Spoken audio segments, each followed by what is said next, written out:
चलिए, तो कल हमने देखा था धारामापी, उनके दो प्रकार थे, दोनों प्रकार को अच्छे से समझ लिए। हमने सिद्धांत देखा, कार्यविधि देखा और नामांकित चित्र देखा। आज का हमारा नेक्स्ट टॉपिक है साइक्लोट्रॉन। साइक्लोट्रॉन साइक्लोट्रॉन ये है क्या, इसको तो बताएंगे ही। इसकी ज़रूरत क्या है उसको सबसे पहले बताते हैं। इसका ज़रूरत दो तीन कारणों से है। पहला चीज़, अगर किसी मेटल के गुणों में परिवर्तन करना है, मेटल हो सकता है या आपका धातु या धातु हो, दोनों में से कोई एक हो सकता है, तो उनके गुणों में हमको क्या करना है, प्रॉपर्टीज़ में चेंज करना है। तो इसके लिए हमें क्या करना पड़ेगा, उसमें से एक आयन निकालना पड़ेगा या तो एक आध आयन डालना पड़ेगा। तो यहाँ पे हम डालने के उद्देश्य से साइक्लोट्रॉन पढ़ रहे हैं। हमें क्या करेंगे, कोई भी एक धातु लेंगे, उस धातु में हम एक आध आयन डालेंगे, जिससे कि क्या होगा, उसके प्रॉपर्टीज़ में बदलाव हो जाएगा। हो सकता है जो हल्का है वो क्या हो जाएगा, भारी हो जाएगा, जो भारी है वो हल्का हो जाएगा, या जो कुचालक है उसको सुचालक बनाया जा सकता है, या सुचालक है उसको कुचालक बनाया जा सकता है। एक इलेक्ट्रॉन की क्षमता जान रहे हो कितना है, देखो क्या से क्या कर सकता है। सेकेंड नंबर में और सुनो, और अगर हमें किसी का बमबारी करना है, किसी प्रोटॉन में हमें क्या करना है, बमबारी करना है। कहने का मतलब है, आप जान रहे हो, ये आपका प्रोटॉन और इसके बीच में कितना रहता है, इलेक्ट्रॉन बहुत सारा है, इलेक्ट्रॉन के पूरा बादल रहते हैं। क्या हम आयन को ऐसे पकड़ के फेंक के मारेंगे तो यहाँ पे सीधा जाके चिपक जाएगा क्या प्रोटॉन पे? नहीं।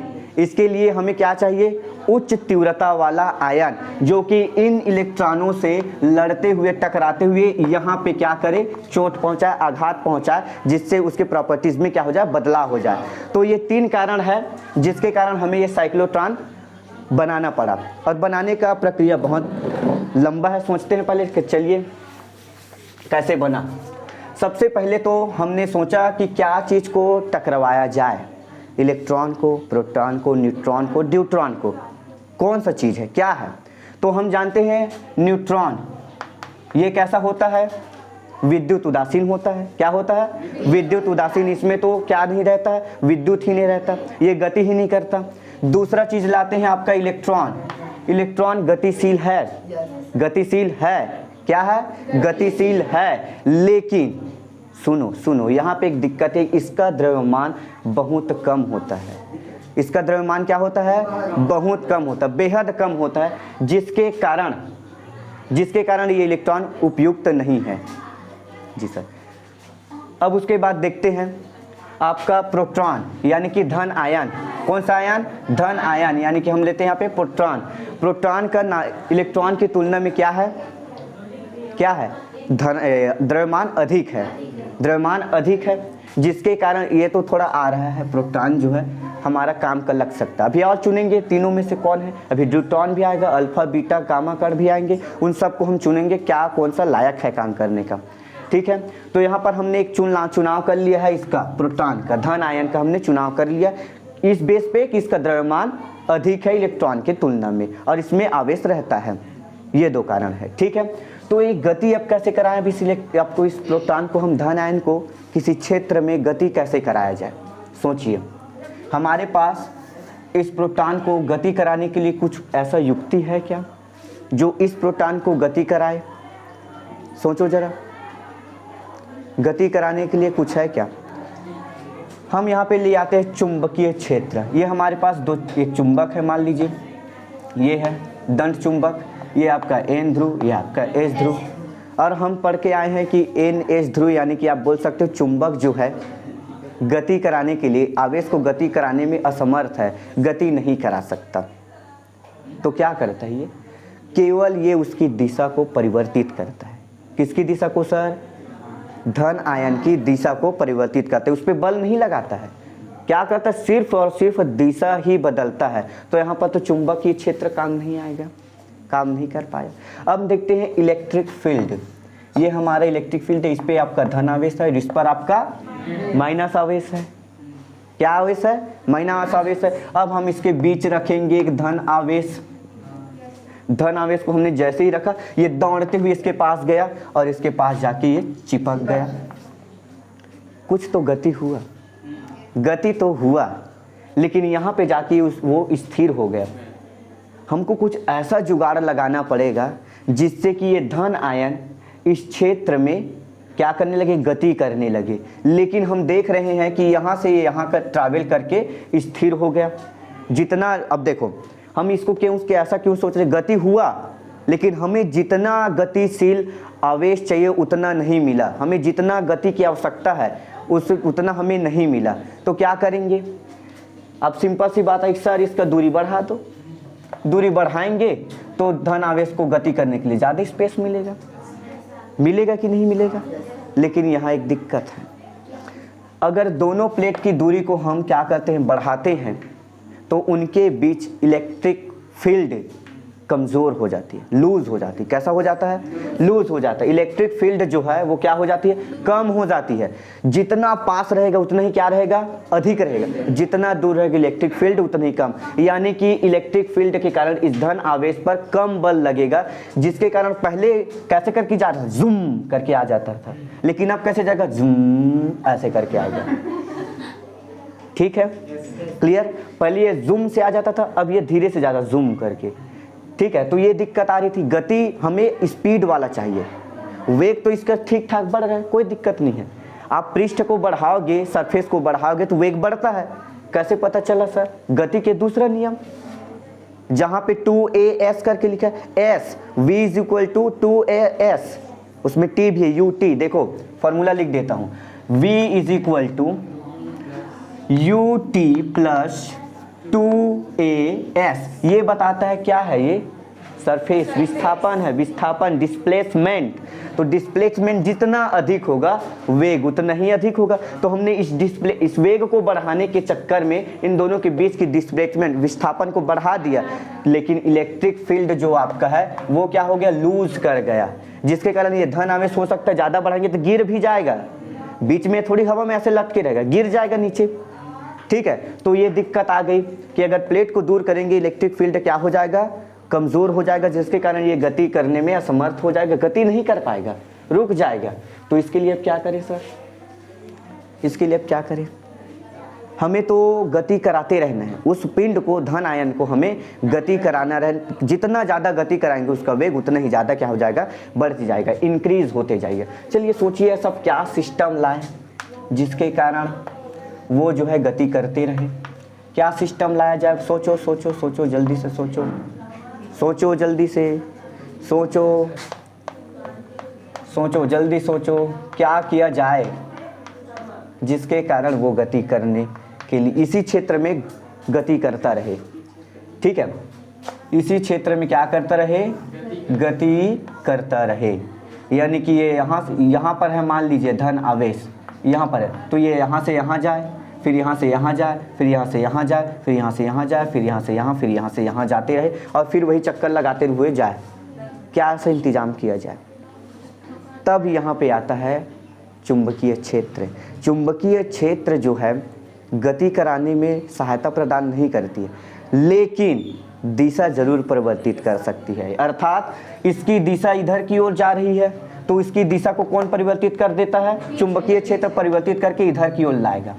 फिर इधर क्या है, इधर माइनस है, इधर प्लस है, तो प्लस बोलेगा तू हमसे दूर हट, ये धक्का देगा, इसको आने नहीं देता। पॉजिटिव चार्ज में क्या होता है, प्रतिकर्षण, समान आवेशों में प्रतिकर्षण और विजातीय आवेशों में आकर्षण, इसलिए ये बोलेगा तू दूर हट हमसे, तो ये दूर हट के फिर इधर आएगा चुंबकीय क्षेत्र, फिर क्या करेगा, इधर इसको लाएगा, इधर ऐसे, फिर ये दूर हट बोलेगा, फिर ये ऐसे आएगा, फिर ये दूर हट बोलेगा, ऐसे आएगा। तो यानी कि ये क्या करने लगा, ये गति करने लगा, गति करने लगा। तो हमें फाइनली मिल गया एक ऐसा यंत्र जिसके बदौलत हम क्या कर सकते हैं, किसी धन आवेश, किसी पार्टिकल की गतिज ऊर्जा को हाई पर पहुंचाया जा सकता है।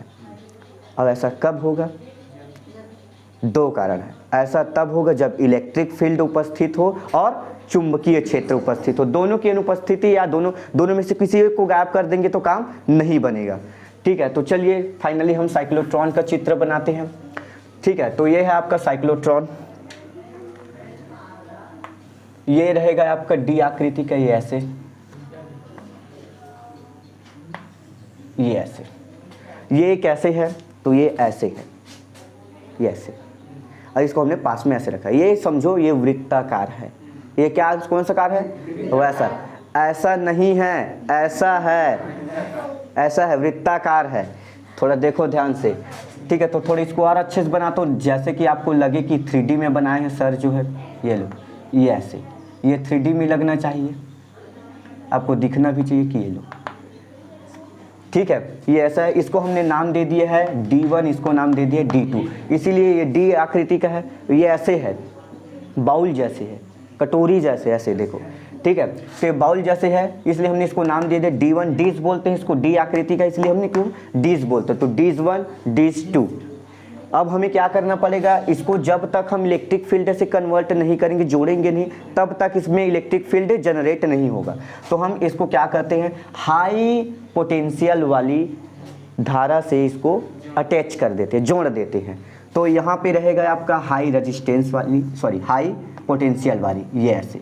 ये क्या है सर, ये है आपका दर्शाता है, ये किसका चिन्ह है, एसी करंट का, अल्टरनेटिव करंट। जो आप ये लाइट देख रहे हो ना, ये अल्टरनेटिव करंट, और ये जो लाइट देख रहे हो ये डीसी है, क्योंकि वो चार्जर जो है इस एसी करंट को डीसी में कन्वर्ट करता है। आपका जो मोबाइल चार्ज होता है वो किस में होता है, डीसी में, उसमें रेक्टिफायर लगे, पढ़ेंगे अभी आगे। रेक्टिफायर का काम है एसी को डीसी में कन्वर्ट करना और डीसी को एसी में कन्वर्ट करना। तो वो अभी क्या कर रहा है, चार्जर एसी को डीसी में कन्वर्ट करके ये जला रहा है। इसको डायरेक्ट अगर जलाएंगे तो उड़ जाएगा, काम नहीं करेगा, क्योंकि ये लायक बना है डीसी करंट के लायक।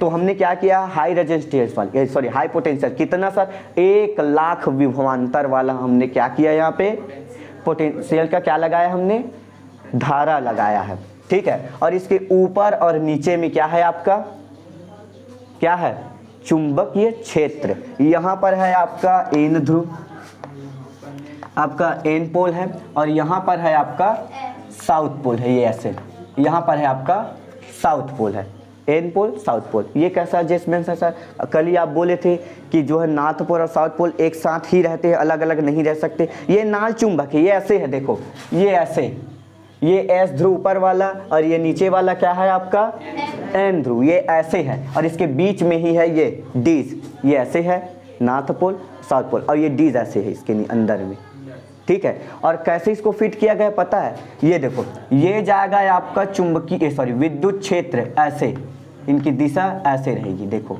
ये ऐसे, और ये कैसे जाएंगी चुंबकीय क्षेत्र आपका, ये ऐसे एन से एस की ओर, ये ऐसे, ये ऐसे। तो दोनों एक दूसरे के कैसे है, परपेंडिकुलर, लंबवत है, कैसे है, लंबवत। क्योंकि लंबवत रखने का कारण ये है कि हम जानते हैं कि साइन थीटा का मान क्या होता करना है, 90। अगर हमने उसको अगर किसी दूसरे एंगल में रखा तो गड़बड़ हो जाएगा। अगर हमने समानांतर रख दिया तो साइन 0 मतलब कि 0, तो वहाँ पे 0 नहीं आना चाहिए।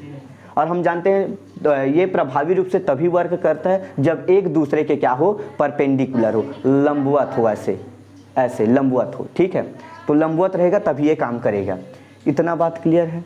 अब हम क्या करेंगे, हमको जहाँ पर भी बमबारी करना है, जिसके भी आयन में या जिसके भी हम क्या करने वाले, जिसके भी प्रॉपर्टीज़ में, मेटल के प्रॉपर्टीज़ में हम क्या करने वाले, बदलाव करने वाले, उस प्रॉपर्टीज़ को हम यहाँ पे रखते हैं।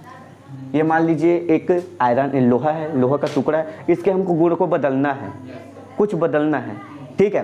तो हम क्या करेंगे, यहाँ से उसके इस आयन के निकलने के लिए हम यहाँ पे खिड़की खोल के रखे हैं, ठीक है। और यहाँ पर है आपका रिफ्लेक्टर, क्या है, रिफ्लेक्टर। जैसे ही यहाँ पे जो धन आवेश है, यहाँ पे कौन सा आवेश है, धन आवेश, इनके बीच में क्या है, ये आपका धन पार्टिकल है, पॉजिटिव पार्टिकल। ये पार्टिकल को भेजने के लिए यहाँ पे हमने खिड़की खोल के रखा है, और सीधा यहाँ पे क्या करेगा, ये अटैक करेगा, आक्रमण करेगा, आक्रमण करके सीधा इसके अंदर में घुस जाएगा, ठीक है। आप देखो, अगर किसी सॉलिड में मैं घुसाने की कोशिश करूँगी, दीवार में अगर मैं चौक को घुसाने की कोशिश करूँगा तो घुसेगा क्या है, चौक नहीं घुसेगा। उसके लिए मुझे क्या चाहिए, उच्च गति चाहिए, हाई काइनेटिक एनर्जी चाहिए, जिसके कारण ही घुसेगा। जैसे बंदूक से मैं मारूं तो घुस जाएगा, क्योंकि उसकी काइनेटिक एनर्जी काफ़ी अधिक है। तो वैसे ही हम क्या करेंगे, इस मेटल में या किसी अन्य चीज़ में हमें किसी धन आयन को क्या करना, विस्थापित करना रहता है, तो उसके लिए हाई काइनेटिक एनर्जी होना जरूरी है, तभी उसके अंदर में धंस पाएगा, जा पाएगा, अन्यथा नहीं जा पाएगा। तो ये कैसे वर्क करता है उस पर अब चर्चा करते हैं। तो मैं लिखता हूँ कार्यविधि या वर्किंग, क्या लिखते हैं, वर्किंग। मैं यहाँ पे साइड में लिखते जाऊँगा वर्किंग को, आप लोग समझते जाइएगा वर्किंग क्या है, ठीक है। तो वर्किंग ये फाइनली करते क्या है, ये धन आवेश क्या ऐसे उठा के रखे सर, नहीं, यहाँ पर एक धन आवेश के लिए स्रोत होता है, यहाँ पर एक धन आवेश देते जाता है, एक स्रोत लगा होता है, ठीक है, वो धन आवेश देते जाता है। जैसे ये धन आवेश इधर टकराएगा, एक धन आवेश फिर से निकलेगा, ठीक है। अब ये कार्य कैसे करता है सर, उसको थोड़ा बताइए। तो ये हम देते हैं इसको करंट, ये ऐसे। सर आप दोनों तरफ से कैसे दे रहे हो, पहले तो एक तरफ से देते हैं, इसका काम ही अलग है। ये जो अल्टरनेटिव करंट है, एसी करंट है, उसका जो पथ का है वो प्रथम हाफ सर्कल में positive and second half circle में निगेटिव हो जाता है। ये आपका पॉजिटिव है, ये आपका निगेटिव। प्रथम हाफ सर्कल में, फर्स्ट हाफ सर्कल में positive and second half circle में निगेटिव हो जाता है, यानी कि आधा। यानी कि अगर ये आपका धन आवेश कण है, अगर ये पूरा इसका चक्कर लगाता है एक बार, तो वो वहाँ पे रहेगा पॉजिटिव और फिर ये इधर आएगा तो हो जाएगा निगेटिव, ठीक है। यानी कि देखना आप कैसा सामंजस्य से जोड़ते। यहाँ पे डीसी क्यों नहीं लाए सर, डीसी भी क्यों नहीं ला सकते, ये एक क्वेश्चन है कि साइक्लोट्रॉन में एसी की जगह में डीसी क्यों यूज क्यों नहीं किया जा सकता, बताइए क्यों नहीं किया जा सकता। इसका जवाब मैं थोड़ा बाद में दूंगा, आप लोग भी थोड़ा उसको समझो, ठीक है। चलिए सुनिए तो कैसे काम करता है। इसको मान लेते हैं फिलहाल के लिए पॉजिटिव, इसको मान लेते हैं फिलहाल के लिए निगेटिव। यहाँ पे मानना बहुत कठिन है, कौन निगेटिव कौन पॉजिटिव आप बता नहीं सकते, क्योंकि ये लगभग 1 मिनट में लाख बार चेंज होगा, प्लस होगा फिर माइनस होगा, फिर प्लस होगा फिर माइनस। 1 मिनट में लाख बार, 1 लाख बार चेंज होगा, प्लस होगा माइनस होगा, प्लस होगा माइनस होगा, प्लस होगा माइनस होगा, ठीक है। कितने बार, 1 लाख बार। ये ही बस नहीं, ये भी होगा प्लस माइनस, ये भी 1 लाख बार, यानी कि दोनों को जोड़ेंगे तो 2 लाख बार ये दोनों चेंज होंगे, ठीक है। चलिए तो ये वर्क कैसे करता है। ये है आपका क्या है, धन आवेश, और इसको हम बना दिए हैं क्या चीज़, अब इधर सुन लो। तो इसको हम दे दिया पॉजिटिव, इसको दे दिया हमने निगेटिव, इसको दे दिया आपको पॉजिटिव। धन आवेश है, अभी मान के चलिए धनात्मक है, ये तो इतना जल्दी बदले कि आप गिन नहीं पाओगे, लेकिन हमने इसको रोक के रखा है और करंट फ्लो हो रही, ये माइनस है और ये क्या है आपका प्लस आवेश है। तो क्या प्लस आवेश धन की ओर, सॉरी माइनस की ओर अट्रैक्ट होगा, जिसके कारण ये चला जाता है अट्रैक्ट होके ये ऐसे डी के अंदर में, ये ऐसे डी के अंदर में यहाँ पे आ जाता है, यहाँ पे आ जाता है डी के अंदर में ये रुक जाता है यहीं पे आके। सर रुक क्यों गया, आगे क्यों नहीं बढ़ा, क्योंकि हम अध्याय 1 कक्षा 12वीं के अध्याय 1 विद्युत क्षेत्र एवं आवेश में पढ़ के आए हैं। किसी बंद पृष्ठ में आवेश की वैल्यू 0 होती है, क्या होती है, 0 होती है, ठीक है। तो यहाँ पे 0 हो गया, इस पर अब गति ये नहीं करने लगा, ये गति ये आया जूम करके यहाँ पे आया, रुक गया, रुका नहीं है, रुका हुआ महसूस होता है, जूम करके आया फिर यहाँ पे रुका हुआ है, थोड़ा गति कर रहा है, फिर जैसे ये रुकने की कोशिश करता है, ये बोलता है, ये दोनों pole south pole and north pole दोनों बोलते हैं कि तू रुक मत, तू चल, तू बाहर निकल। तो ये जो है इसको धक्का देके बाहर निकालते हैं यहाँ पे। उसी से समय जो ये है पॉजिटिव और ये है निगेटिव, फिर ये क्या करता है, अरे मेरा दोस्त इधर आ गया, बोलता है ये पॉजिटिव, मेरे दोस्त इधर आ गए निगेटिव, तो ये फिर क्या करता है, जूम करके यहाँ पे आ जाता है, यहाँ पे आके फिर रुक जाता है। क्यों रुक जाता है, क्योंकि हम जानते हैं बंद पृष्ठ में आवेश की वैल्यू 0 होती है, तो यहाँ पे ये रुक जाता है। फिर बोलता है कि चुंबक नहीं तू रुकना नहीं है, तेरे को चलना है, तो जूम करके ये चलने लगता है, फिर इधर यहाँ पे आता है, ऐसे ऐसे उसको घुमा देता है, उसकी दिशा को टर्न कर देता है। तो सर आप ऐसे करो ना, इसको ऐसे जोड़ दो ना, इसको ऐसे ऐसे ला के इसको ऐसे कर दो, जलेबी क्यों बना रहे हो आप, यही बोलना चाहते हैं। इसको यहाँ पे ला के जोड़ दो, रुक जाओ। यहाँ पे जब था उसका काइनेटिक एनर्जी 0 था, जब यहाँ पे हमने स्टार्ट किया तो इसका मान लीजिए कि 100 मीटर प्रति सेकेंड होगा इसका गति का स्पीड, लेकिन ये जैसे ही जा रहा है, फिर हमने जूम से किया तो क्या होगा, स्पीड बढ़ा। यानी कि कहने का मतलब है कोई साइकिल जो है थोड़ा स्पीड से चल रही, धीरे धीरे चल रहा साइकिल, अब उस साइकिल को पीछे से धक्का दोगे तो क्या होगा, स्पीड बढ़ेगा, क्या होगा, स्पीड बढ़ेगा, जिसके कारण इसका जो त्रिज्या है आर है, रेडियस है, वो क्या हो जाता है, चेंज हो जाता है, और ये फिर यहाँ पे आता है और यहाँ पे आके फिर से बीच में रुक जाता है। बीच में रुकता है, उसी समय ये माइनस और ये सॉरी ये माइनस हो जाता है और ये क्या हो जाता है, प्लस हो जाता है। तो ये दिखता है मेरा दोस्त आ गया फिर से, तो ये क्या करता है, माइनस का पीछा करते हुए फिर जूम से करके आता है, यहाँ पे रुक जाता है। फिर चुंबक बोलता है कि मेरे दोस्त रुकना नहीं है, आगे बढ़ते रहना है। तो ये इसको क्या करता है, कुछ नहीं करता ना, चुंबक का काम है, इस चुंबक क्या करता है, इसको ऐसे बाहर लाके यहाँ पे छोड़ देता है, यहाँ पे ला फिर से छोड़ देता है। उसी समय पे ये क्या होता है, फिर माइनस हो जाता है, ये प्लस हो जाता है। तो फिर क्या करता है, जूम करके आता है, फिर यहाँ पे धीरे जूम जूम करके फिर यहाँ पे आता है, फिर यहाँ पे जूम, फिर यहाँ पे जूम करके आता है। ये ऐसे ऐसे करके आपका क्या बनाने लगता है ये, अरे जलेबी नहीं बनाता मूर्खो, क्या बना रहा है ये पथ। और जैसे जैसे कि इसकी त्रिज्या बढ़ रही है वैसे वैसे उसकी काइनेटिक एनर्जी भी क्या हो रही है, बढ़ रही है। क्या हो रही है, बढ़ रही है, इंक्रीज हो रही है। तो ये लास्ट में जब पहुंचता है तो इसको यहाँ पे एक रिफ्लेक्टर होता है। अब हम इसको आदेश देते हैं कि बेटा तू अटैक कर, तुझ में इतनी शक्ति आ गई है कि तू किसी भी मेटल के अंदर में घुस सकता है, प्रॉपर्टीज को चेंज कर सकता है। तो ये जाता है सीधा अटैक करके अंदर में बैठ जाता है। यही काम है साइक्लोट्रॉन का, यही कार्यविधि आपको लिखना है, यही कार्यविधि लिखना है। आपको एक अच्छे से बात बताता हूँ। कार्यविधि में क्या करोगे, सबसे पहले आप D1 और D2 को AC करंट से आप कनेक्ट कर दोगे। कनेक्ट करने के बाद आप क्या बोलोगे कि ऊपर और नीचे में क्या है आपका चुंबक क्षेत्र, जो कि एक दूसरे के परपेंडिकुलर है, लंबवत है। कैसा है, लंबवत है। चुंबकीय क्षेत्र और इलेक्ट्रिक फील्ड दोनों एक दूसरे के लंबवत है। ठीक है, लंबवत न्यूज को मैं भी बताऊंगा भी और ठीक है। तो यही आपको फिर बताना है। और आगे देखिए, यहाँ पर है आपका धन आवेश। जैसे ही हम AC करंट से कनेक्ट करते हैं, चालू होता है, तो ये माइनस रहता है। तो उस समय माइनस रहता है तो क्या होता है कि ये अट्रैक्ट होता है, अट्रैक्ट होकर यहाँ पे अंदर में आ जाता है। अंदर में आके हम जानते हैं कि क्यू का मान क्या होता है, 0। ये लिखना है चूंकि बंद पृष्ठ के अंदर विद्युत क्षेत्र 0 होता है, आवेश 0 होता है। इस कारण वो स्थित होके ये यहाँ पे रुकता है। फिर चुंबकीय क्षेत्र बोलता है रुकना नहीं है, तू इस डिश से बाहर निकल। तो डिश से बाहर निकलता है, फिर यहाँ पे आता है। यहाँ पे जैसे ही आता है उसी समय ये माइनस हो जाता है और ये धन फिर उसी की ओर अट्रैक्ट होता है, फिर जूम करके यहाँ पे आ जाता है। फिर चुंबकीय क्षेत्र फिर बाहर निकालता है, इसको बाहर निकाल देता है। निकालने के बाद देखो ये बाहर निकालने के बाद ये फिर से माइनस हो गया।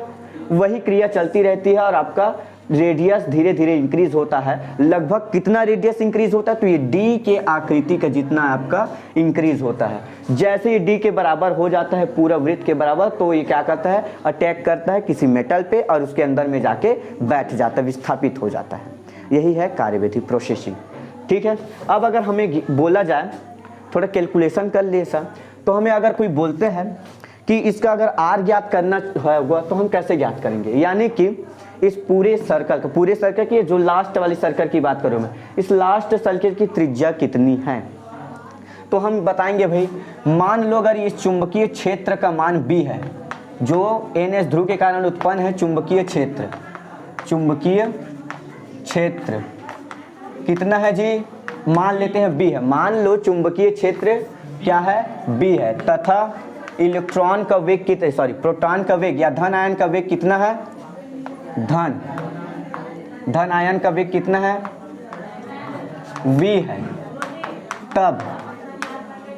तब इस धन आयन पर लगने वाला बल, तब धन आयन पर लगने वाला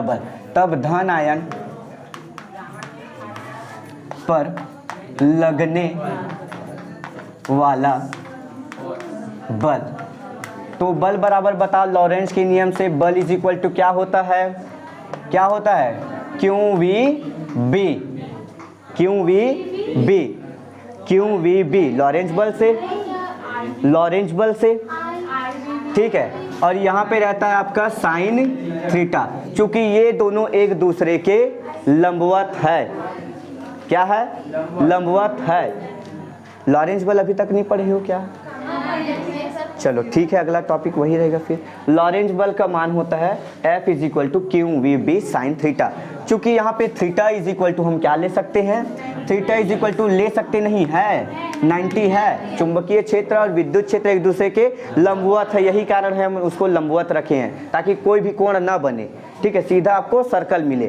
तो यहाँ पर हो जाएगा F इज इक्वल टू, अब फाइनली लिखूंगा QVB, ये आपका समीकरण। ठीक है, इसका मान तो आपका हो गया 1 हो गया। Clear, sine 90 is equal to 1, तो हमको क्या मिला, F is equal to Q V B. यही बल जो है, यही बल क्या करता है, इस धन आयन को वृत्तीय पथ में गति करने के लिए आवश्यक अभिकेंद्र बल प्रदान करता है। कौन बल, ये बल, लॉरेंज बल। तो हम यहाँ पे लिखेंगे लॉरेंज बल, लॉरेंज बल कण को वृत्तीय पथ में गति करने के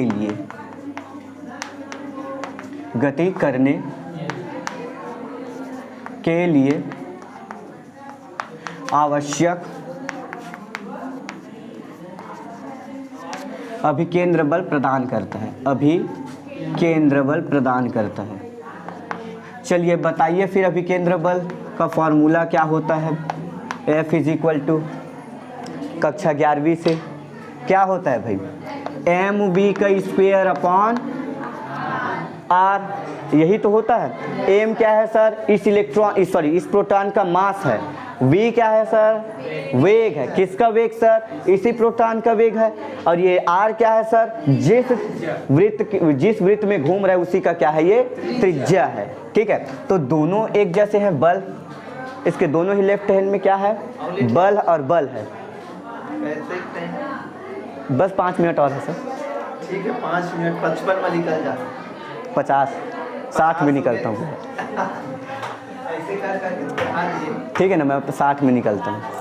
हाँ चलिए फिर देखिए, F is equal to mv square upon r। Clear, lock कर दो। ठीक है, चलिए स्टार्ट करते हैं फिर। mv का स्क्वायर अपॉन r, दोनों के साइड क्या है, लेफ्ट हैंड साइड क्या, दोनों को मैं इक्वल करके लिख सकता हूँ, Q V B equal mv का स्क्वायर अपॉन r लिख सकते हैं। तो समीकरण 2, तो हम लिखेंगे समीकरण 1 by equation number first 1 and 2। ठीक है, ये सेकेंड, दोनों से हम लिख सकते हैं। तो यहाँ पे मैं लिखता हूँ, अब देखना यहाँ पे थोड़ा सा फिर इसको कंप्लीट कर लेंगे। तो यहाँ पे हो जाएगा आपका, कहाँ गए, हाँ, Q V B is equal to M V का स्क्वायर अपॉन आर। ठीक है, v से v कैंसिल हो गया, एक v कैंसिल हुआ है, एक v बचा हुआ है। अब इसी v का मुझे मान ज्ञात करना है, इसी v का मुझे मान ज्ञात करना है कि इस r का मान ज्ञात कर लो। r का मान ज्ञात कर रहे हैं, त्रिज्या ज्ञात कर लेते हैं, तो r का मान ज्ञात कर ले। यहाँ से आप v का मान भी ज्ञात कर सकते हो, r का मान भी ज्ञात कर सकते हो। ठीक है, तो मैं r का मान ज्ञात करता हूँ, तो r को मैं इधर लाऊंगा, क्यों b को नीचे ले आऊंगा, तो r इज इक्वल टू हो जाएगा आपका M we upon Q B, और r चला गया इधर। ये है r, त्रिज्या के लिए आपको फाइनल इक्वेशन, आपको यही है त्रिज्या के लिए फाइनल इक्वेशन। ठीक है, यहाँ तक नोट करें, जिसको स्क्रीनशॉट लेने वो स्क्रीनशॉट ले लीजिए। ठीक है, पॉज करना, हो गया। चलो स्टार्ट करते हैं फिर आपका। अब हम ये ज्ञात कर लेते हैं इस धन आवेश के लिए अधिकतम गतिज ऊर्जा। तो मैं लिखता हूँ धन आवेश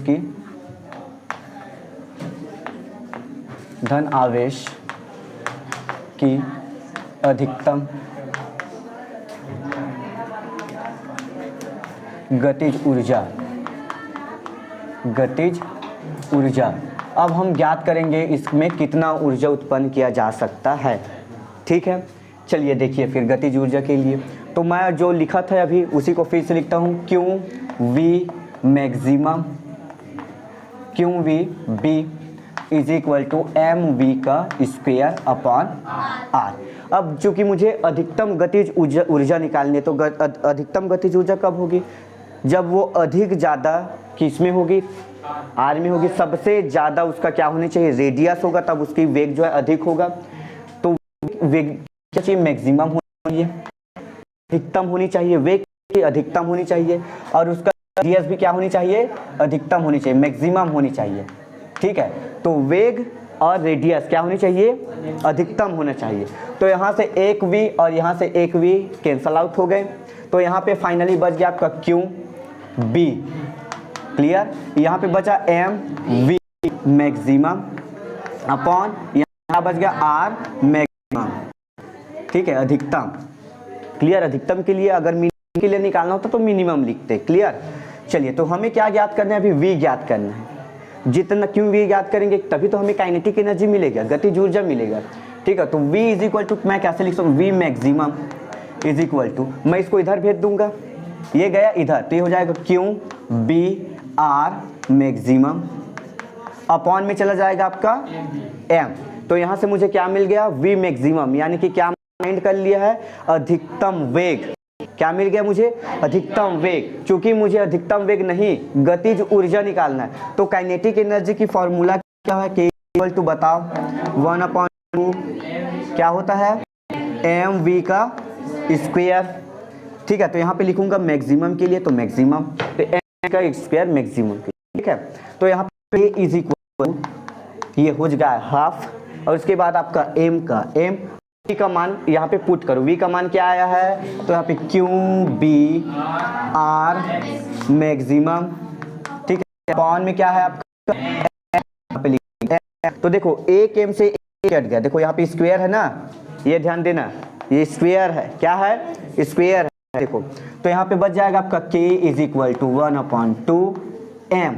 ठीक है, ये हो जाएगा आपका q का स्क्वायर, ये हो जाएगा b स्क्वायर, हो जाएगा आपका r मैक्सिमम का स्क्वायर, अपॉन में क्या हो जाएगा, m का स्क्वायर। तो यहाँ से m से m क्या हो गया, कैंसिल, क्या बच गया यार, एक m बच गया। क्लियर। तो नीचे में एक m बच गया, इसको मैं आपको लिख सकता हूँ kinetic energy equal to is equal to 1/2 m देता हूँ। अब जो बचा है m और 2 स्क्वायर b का स्क्वायर और r मैक्सिमम का स्क्वायर, ये काइनेटिक एनर्जी के लिए व्यंजक हो गया। ठीक है, तो आप लोग लिख लो धन आवेश की अधिकतम गतिज ऊर्जा के लिए आवर्त का, तो ये हो जाएगा आपका आवर्त कार। आवर्तकार को टी से प्रेजेंट करते हैं, किससे प्रेजेंट करते हैं, टी से प्रेजेंट करते हैं। ठीक है, तो मैं इस हाफ सर्कल के, इसको टी से प्रेजेंट करते मैं लिख देता हूँ, इसके हाफ सर्कल के निकालता हूँ। इसके हाफ सर्कल मतलब कि सिर्फ यहाँ से शुरू होके यहाँ तक आएगा, ये आधा चक्र, इस वृत्त का आधा, यानी कि ये पूरा वृत्त है, उसके लिए आधा, यानी कि यहाँ से यहाँ तक आने में उसने कितना समय लिया, ये मुझे ज्ञात करना है, समय ज्ञात करना है आधे के लिए। ठीक है, तो आधे के लिए ज्ञात करें तो देखो t इज इक्वल टू क्या होता है, दूरी बटा, यानी कि ये यहाँ पे मैं छोटा t लेता हूँ, t क्या है, समय है, समय बराबर क्या होता है, दूरी बटा वेग, दूरी बटा वेग। उसी को देखो, वेग बराबर क्या होता है, दूरी बटा समय, तो समय बराबर हो गया दूरी बटा वेग। ठीक है, तो दूरी कितना है दूरी, तो ये बताओ कितना है, ये आधा वृत्त के लिए कितना हो जाएगा, तो ये हो जाएगा पाई आर। पूरे वृत्त के लिए होता तो पूरा परिधि 2 पाई आर, तो ये आधे के लिए तो सिर्फ पाई आर। और वेग कितना है, v, तो t इज इक्वल टू कितना आ गया, v। यहाँ पे मैं अगर r का मान को पुटअप कर दूँ तो r का मान याद है, चलो बताओ, t इज इक्वल टू अभी जस्ट लिखवाया हूँ पाई अपॉन v, ये v। r का मान कितना है जरा बताइए, M we upon Q B, यही है v का मान। चलो इंटू पूरा, तो हो जाएगा t इज इक्वल टू क्या हो गया, r is equal to M we upon Q B. Clear, कोई दिक्कत। चलिए फिर आगे देखते हैं। फिर ये देखो पाई का मैं इससे गुणा करूंगा तो ये हो जाएगा pi m we upon v q B, v से v कैंसिल हो गया, तो हमारे पास t का मान आ गया फाइनली पाई एम अपॉन क्यू बी। इतना क्लियर हो गया, ये सिर्फ आधा चक्र के लिए। और आवर्तकाल का परिभाषा क्या कहता है, एक चक्कर को पूरा करने में लगा समय, एक चक्कर को पूरा करने में लगा समय। तो हम क्या करेंगे यहाँ पे, हम यहाँ पे क्या करेंगे भाई बताओ तो, t का मान कैसे निकाल सकते, t is equal to capital T, यह है आवर्तकाल, इज इक्वल टू 2t कर देंगे, 2t कर देंगे। ये किसके लिए था, सिर्फ आधे के लिए था, तो उसमें 2 का गुणा करेंगे तो क्या पूरा जाएगा, हो जाएगा कि नहीं हो गया।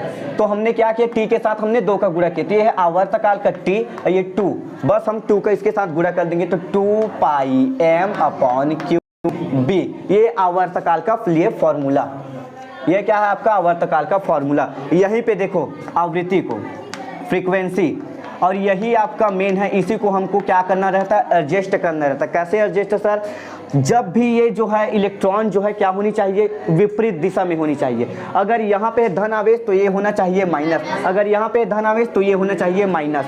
तब क्या करेगा, इलेक्ट्रॉन के पीछे आएगा या फिर ऋण आवेश की तरफ ये आकर्षित होगा और ये क्या करने लगेगा, वृत्तीय गति करने लगेगा।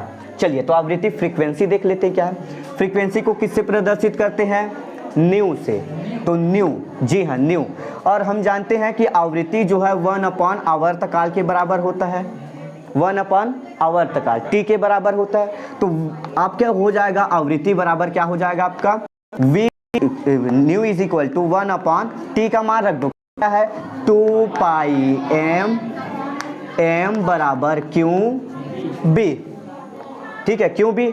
अब इसको हम क्या करेंगे, ऊपर का नीचे, नीचे का ऊपर, पहले ही पढ़ चुके हैं, तो अंश का हर करेंगे, हर का अंश, तो ये हो जाएगा v इज इक्वल टू आपका, थोड़ा नीचे लिख लेता हूँ, v is equal new is equal to हो जाएगा क्यू बी अपॉन हो जाएगा 2 पाई एम, ये आपका m, ठीक है।